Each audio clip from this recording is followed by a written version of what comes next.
தமிழ்நாட்டில் 10ஆம் வகுப்பு பொதுத் தேர்வில் இந்த ஆண்டு 94.31% மாணவர்கள் தேர்ச்சி பெற்றுள்ளதாக பள்ளிக் கல்வித்துறை அமைச்சர் ராஜ்மோகன் தெரிவித்தார்.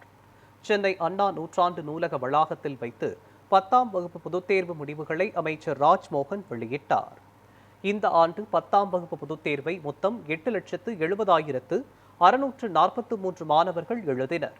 அதில் 8,21,105 பேர் தேர்ச்சி பெற்றுள்ளனர். மாணவிகள் 96%, மாணவர்கள் 92% தேர்ச்சி பெற்றுள்ளனர்.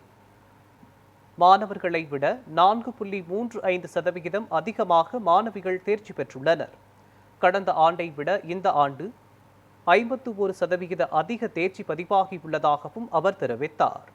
மாநிலம் முழுவதும் 5,171 பள்ளிகள் 100% தேர்ச்சியும், அதில் 1,931 அரசு பள்ளிகள் முழு தேர்ச்சியும் பெற்றுள்ளன. மாவட்ட வாரியாக புதுக்கோட்டை முதலிடமும், சிவகங்கை 2ஆம் இடமும், தஞ்சாவூர் 3ஆம் இடமும் பிடித்துள்ளது.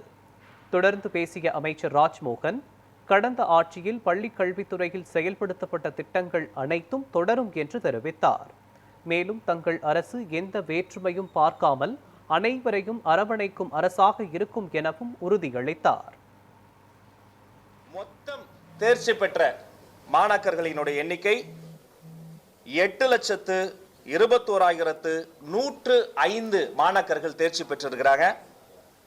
The total number of passed candidates உடைய பர்சன்டேஜ் பார்க்கிற பொழுது 94.31%, 94.31% மாணவர்கள் தேர்ச்சி பெற்றிருக்கிறாங்க.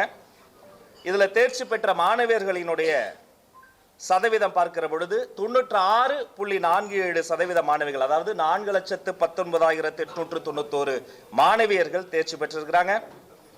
மாணவர்களை பார்க்கிற பொழுது 92.15% மாணவர்கள், அதாவது 4,01,214 மாணவர்கள் தேர்ச்சி பெற்றிருக்கிறாங்க. அப்ப உங்களுக்கு தெரியாத சட்டம் இல்லை, வழக்கம் போல மாணவர்களை விட மாணவியர்கள் அதிகம் தேர்ச்சி பெற்றுள்ளனர். குறிப்பா சொல்லணும்னா 4.32% அதிகமாக மாணவர்களை விட மாணவியர்கள் தேர்ச்சி பெற்றிருக்கிறாங்க.